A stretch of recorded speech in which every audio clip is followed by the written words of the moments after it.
Bonjour tout le monde! Aujourd'hui, je vous reviens avec une petite vidéo sur un petit projet que vous pouvez faire vous-même à la maison. Dans le fond, je vous propose de faire vos propres petites lingettes comme ça pour pouvoir nettoyer vos bottes, en fait tout ce qui est en cuir ou en faux cuir, que ce soit votre sac à main, tout ça. Parce que je sais pas pour vous, mais nous ici au Québec, c'est le printemps. Le printemps, ça signifie que tout est slotcheux, comme on dit. Il y a beaucoup de boue, il y a beaucoup de trous d'eau. Fait que moi, en tout cas, dans mon cas, je passe mon temps à laver mes bottes, à laver tous mes souliers, dans le fond. Fait que je me suis dit, pourquoi il existe des lingettes démaquillantes déjà toutes prêtes? Puis, pourquoi il y en a pas beaucoup sur le marché qui existent pour nettoyer nos bottes. En fait, j'en ai déjà trouvé chez Aldo, mais c'était terriblement dispendieux. Je pense que pour 10 lingettes, ça coûtait justement environ 10-15 $. Moi, je trouve que c'est beaucoup trop dispendieux parce que j'utilise à peu près peut-être une ou deux lingettes par jour parce que moi, je travaille, là, je débarque de mon auto, je vais voir des clients puis tout ça, puis à ce moment-là, ben, j'ai besoin de laver mes bottes régulièrement pour les garder propres.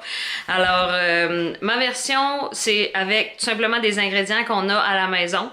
Vous allez pouvoir à ce moment-là l'utiliser pour nettoyer, comme je vous dis, vos bottes, le dessous de votre sac à main, si des fois, à force de le déposer dans l'auto, le dessous du sac à main vient sale.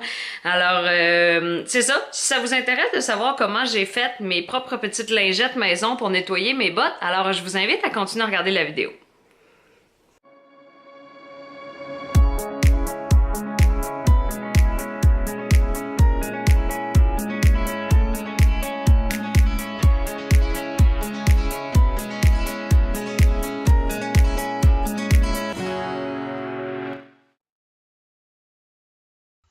Tout d'abord, je vous présente le matériel que vous allez avoir besoin pour réaliser les petites lingettes. La première chose, c'est des tampons démaquillants. Moi, j'essaie de trouver ceux qui sont résistants, ceux qui font pas de petites peluches. Vous pouvez prendre la forme que vous voulez, ça n'a pas d'importance. Il faut juste qu'ils soient quand même assez résistants.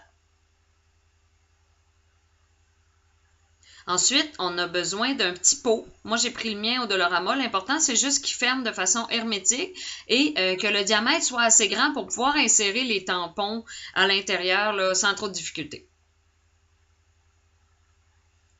Ensuite, ça vous prend du savon. Ça peut être du savon à main, ça peut être du gel de douche. L'important, c'est juste que ça mousse bien puis qu'il n'y ait pas trop d'ingrédients hydratants. Puis tout ça. On veut juste tout simplement un savon. Ça vous prend aussi du vinaigre blanc. C'est tout simplement celui qu'il y a déjà dans votre garde-manger. Ça prend aussi un petit pot maçon avec son couvert parce que c'est là-dedans qu'on va faire notre petit mix avant de le verser sur nos tampons. Ensuite, on a besoin d'eau, évidemment. Et finalement, vous allez avoir besoin d'une cuillère à thé et une cuillère à soupe, tout simplement pour mesurer les ingrédients là, pour pouvoir les ajouter dans la recette. Ensuite, la première étape, c'est de prendre une petite pile de coton. Pas besoin de compter, l'idéal, c'est juste que le pot ne soit pas complètement plein. Donc, on les insère dans notre petit contenant et on met ça de côté pour l'instant. Ensuite, dans notre petit pot maçon, on va aller ajouter de l'eau jusqu'environ aux 3/4. Et avec la cuillère à thé, on va ajouter le savon directement dans l'eau.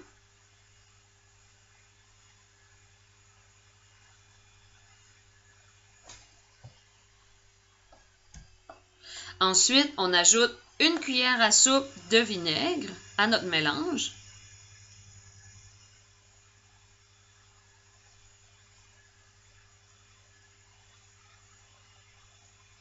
Et on referme le couvercle avant de mélanger vigoureusement pour être sûr que le savon est bien dissous et que le vinaigre est bien mélangé. C'est pas grave même si ça fait de la mousse à cette étape-ci. On veut juste être sûr que les ingrédients sont bien mélangés. Ce qu'on va faire ensuite, c'est qu'on va tout simplement verser le mélange sur les petits tampons. Là, ce qu'on vise ici, c'est pas de mettre tout le mélange, c'est vraiment d'en mettre juste assez pour que les tampons soient bien imbibés sans qu'il y en ait trop. S'il y en a trop, les tampons vont se défaire avec le temps. Mais on veut quand même qu'il y en ait suffisamment pour être capable de laver une assez grande surface là, avec un petit tampon. Moi, je vérifie avec mon doigt la texture pour vérifier s'ils sont bien imbibés ou pas. Après ça, je décide si j'en ajoute ou pas. Un autre petit truc, c'est qu'on peut regarder dans le bas du pot s'il y a une accumulation de liquide. Mais là, ça veut dire qu'il y a peut-être un peu trop de liquide par-dessus les tampons. Ce qu'on peut faire à ce moment-là, c'est d'ajouter simplement quelques tampons de plus. Et lorsqu'on vient appuyer, ça va imbiber les tampons qui étaient secs, puis ça va enlever le surplus de liquide. Alors voilà, c'est ça, les lingettes sont prêtes à être utilisées. On va leur faire le test ultime. J'ai ici une botte sale que j'aimerais nettoyer. Alors, je vais prendre une petite lingette et je vais frotter sur ma botte directement. Dans le fond, normalement, avec un tampon, je suis capable de faire au moins une botte au complet. Des fois, les deux, ça dépend là, toujours un peu là, de la botte. Inquiétez-vous pas si en frottant, il s'accumule dans les coutures. On dirait on voit ici, c'est comme blanc. Dans le fond, c'est de la mousse. C'est fait à cause du savon, mais inquiétez-vous pas, quand ça va sécher, il n'y a pas de résidus de savon. C'est vraiment juste, faut continuer, faire les deux côtés de la botte. Et vous allez voir, là, ça disparaît lorsque ça sèche. Il n'y a pas assez de savon là, pour que ça laisse des résidus. Le résultat final, c'est celui-là. Ça sèche super vite. Moi, je trouve que le résultat est vraiment bien. Voilà, c'est tout. C'est pas plus compliqué que ça. Alors voilà, c'est tout. C'est pas plus compliqué que ça pour réaliser mes petites lingettes pour nettoyer les bottes ou les sacs à main pendant le printemps ou l'hiver. J'espère que vous allez l'essayer. Si oui, laissez-moi en commentaire comment vous l'avez apprécié. Si vous avez des bottes qui sont en vrai cuir, je vous recommande d'ajouter quelques gouttes d'huile d'olive ou d'huile végétale dans votre petite mixture avant de le verser sur les tampons parce que on veut nourrir un peu le cuir, là, ainsi le maintenir plus beau plus longtemps.